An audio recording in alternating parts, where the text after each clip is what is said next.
जसं की आंदोलन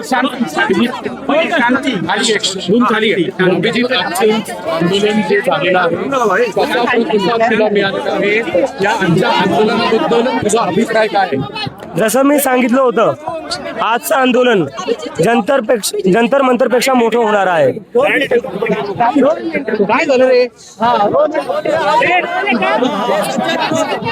जसं मी आज सांगितलं होतं सकाळी की आजचं आंदोलन पुण्यातलं जंतर मंतरपेक्षा मोठं होणार आहे. ते मोठं झालेलं आहे. खूप मोठा प्रतिसाद, हजारो स्टुडंट्स इथं जुडलेले होते.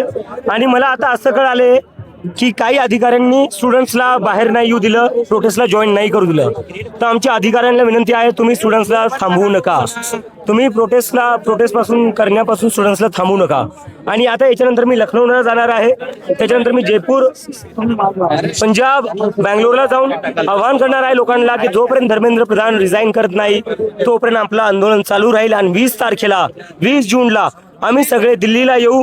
आणि जोपर्यंत एज्युकेशन मिनिस्टर रिझाईन नाही करणार तोपर्यंत आम्ही वापस जाणार नाही. अभिजित, पुणे माहेर, शिक्षणाचं माहेर घर आहे. तू सकाळी म्हणाला होतास गर्दी जी आहे ती तुला प्रतिसाद देणारी होती. कसं अपेक्षित केलं होतं आजच्या संपूर्ण कार्यक्रमामध्ये? माझ्या अपेक्षापेक्षा खूप जास्त गर्दी आलेली होती सर. आणि मला आता जसं मी सांगितलं, आता कळलं अधिकाऱ्यांनी स्टुडंट्सला येऊ नाही दिलं, विच इज व्हेरी सॅड. कशामुळे त्या स्टुडंट्सला थांबून ठेवलं, लायब्ररीमध्ये बंद करून ठेवलं होतं? कशासाठी? कधीपर्यंत तुम्ही स्टुडंटचा आवाज दाबणार आणि का दाबताय तुम्ही आवाज? अधिकारी घोषणा केली आज जाहीरनाम्याच्या तुमच्या शिक्षणाच्या संदर्भातले, तर परत एकदा जर सांगितलं ते आम्ही लवकरच रिलीज करू. आणि जसं की आम्ही सांगितलेलं आहे की जर तुमच्याकडून काही पेपर लीक होत असेल, चुकी होत असेल, तर तुम्ही 10,000 प्रत्येक स्टुडंटला दिले पाहिजे.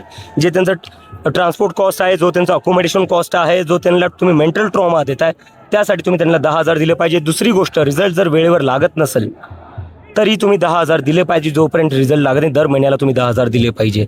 आणि कधीपर्यंत स्टुडंट्सनी रिझल्टची वाट बघायची? 2-2, 3-3 वर्ष तुमचे पोलीस भरतीचे रिझल्ट लागत नाही. स्टुडंट्सनी तोपर्यंत करायचं काय? आणि बाकी जे काही मुद्दे आहेत ते आम्ही लवकरच तुम्हाला प्रेस रिलीजमध्ये पाठवून देऊ. थँक्यू. अभिजित, तुझ्या मुवमेंटला सुरुवात झाली जंतर मंतरवरनं. नीटच्या संदर्भात सगळा घोटाळा जो आहे तो, त्याच्याबद्दल शिक्षा व्हावी अशी मागणी आहे. पण आजही विद्यार्थी डिप्रेशनमध्ये आहेत, आत्महत्या करतात.